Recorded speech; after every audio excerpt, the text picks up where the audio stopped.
You're on tune to Nice Up TV. Bless up yourself. Out here though, reggae online. Alright, here we are, Nice Up TV. I'm Hawkeye. We're in Melbourne, Preston, One Noodle Friendship.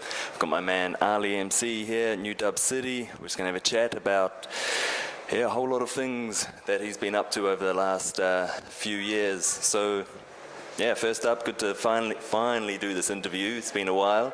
And just like to give a little bit of introduction on yourself and New Dub City. Yeah, so my name's Ali MC. Pleasure to be with you, and we're meeting on Wurundjeri ground that we're doing this interview.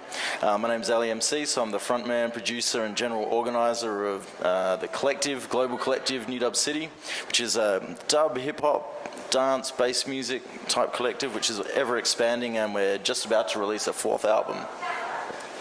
Yeah, so I met you, I think it was 2012 on your New Zealand tour, 2011, 2012.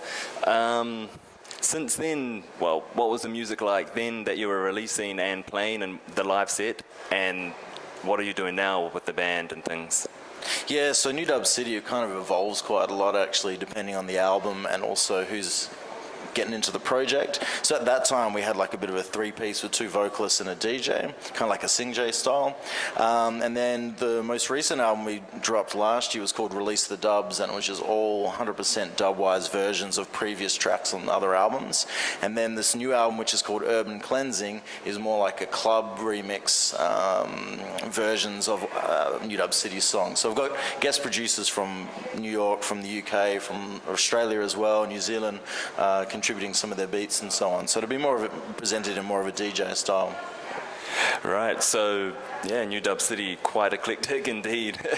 And yourself, as a musician, you also do a little bit of solo stuff as a bit of a side project? Yeah, sometimes I like to get out there with the acoustic guitar and so on, and one of the incarnations of New Dub City we put together for 2014 was didgeridoo, myself on guitar, African drumming, and had an indigenous female vocalist. And so we were up touring the top end of Australia in that format for about 3 weeks. We went to Maningrida, remote community, we went out to Tiwi Islands, played at Bagot Town Festival, which is in Darwin, and did some really great stuff there. So again, it was just like another version of New Dub City, and so we just try and keep the ball rolling how we can, really.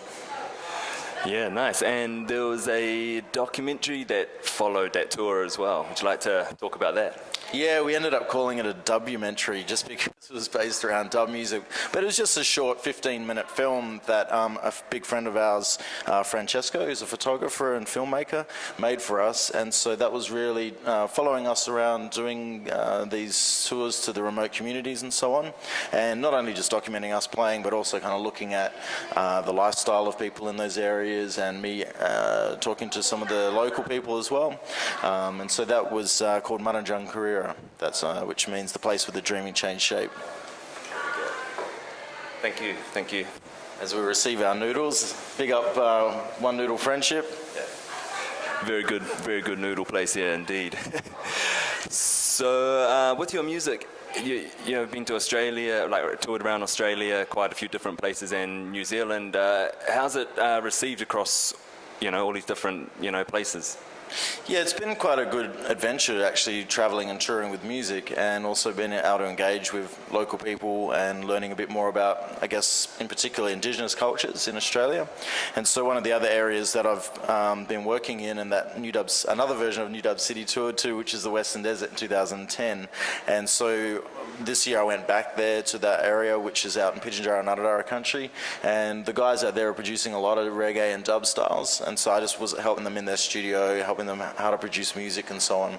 So one of the latest things that I'm assisting in promoting is like these Pitjantjatjara reggae guys.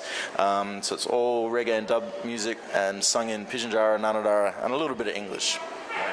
And is that a first for indigenous, Aboriginal indigenous in that language, like in the reggae format? Yeah, there's a lot of the bands out there are playing reggae and singing in their local languages, so I think it's pretty original original thing to be promoting. There's a lot of the communities out there know about these bands, but we don't really know about it in Melbourne and Sydney, and so that's really trying to get that music out of the desert and out of those communities and into more popular culture on Triple J and other mainstream radio stations. Right, and you've pushed it a little bit so far, and how's it been received so far? Yeah, I've had some really good responses. So Triple J are playing at Triple R, big ups to PBS and the reggae shows on there. And I think the thing about it is the music is of good quality, the songs are great, and so even despite a perceived language barrier between Pidginjara, Ngunnawal and English, people still really get into the music. I've dropped some of the songs at DJ sets and watching people dance and so on. And so hopefully, as well as just getting the music out there, we're actually getting people to listen to Pidginjara language and Ngunnawal language, and through the language learn about the cultures that are out in them remote communities. Nice, good work, good to hear. And yourself, somehow in amongst all this music, you've also written a book. Where did you first sort of get the idea to do the book, and then how the whole process of actually getting it self-published and out there? Yeah, so that was a really long time coming, maybe about 7 years to put that together. And so the book's called, for people who are watching this, the book's called The Eyeball End. It's been promoted as a punk rock travel book. So it's basically me going to countries that most tourists don't normally go to: Haiti, Ethiopia, Rwanda, Lebanon in the middle of the 2006 July War. And a few other places around the globe. And really the idea for the book just came from the fact that I was sending back these emails to my parents and friends, and people found the stories really interesting and just really encouraged me, that figured that it was something important that other people could learn about just as much as I'd learned about. Yeah, come on. Here's Ali just getting his dinner here. Thank you very much. So with the book being published and released, how's it been received in Australia and any other places around the world? Yeah, I think it was received pretty well in Australia. I'm not too sure whether it's been distributed so much elsewhere. Some friends of mine in the US have been buying it and reading it and helping promote it, so that's cool.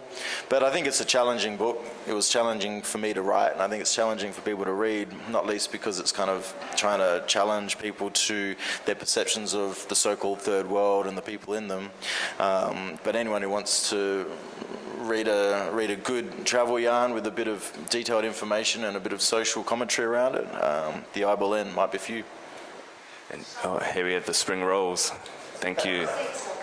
It's 6. Oh yeah, thank you. So yeah, getting back to the music, what's coming up next for New Dub City? Yeah, so we've got the launch party for Urban Cleansing, which is this new remix album, and so that'll be happening at 30 Dirk in Melbourne City on Saturday, December 3rd, with my man Hawkeye will be playing as well. We'll have Major Delay playing, You Wish, some other guests will be coming along, and so we're just going to have a nice time and enjoy the music, enjoy the sounds. All that's up, Urban Cleansing, you can go to New Dub City website, it's up there, it's on SoundCloud and Bandcamp and all the rest of it. So just Google New Dub City, you'll find all the music and download it for free. Wow, okay, awesome, great to hear. We better get into this food before it gets cold. Any last words for the people out there?